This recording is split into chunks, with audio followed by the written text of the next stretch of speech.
பூவாலே சிங்காரிச்சு சந்தனம் குங்குமம் பொட்டு வச்சு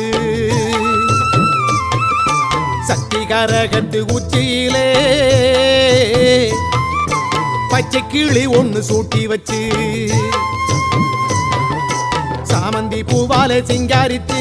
சந்தனம் குங்குமம் பொட்டு வச்சு சக்தி காரகத்து உச்சியிலே பச்சை கிளி ஒண்ணு சூட்டி வச்சு பார்த்து பார்த்து செஞ்ச கரகம் வெக்காளிதாயே கரையேத்துவது பொறுப்பு அமாண்டிதாயே பார்த்து பார்த்து செஞ்ச கரகம்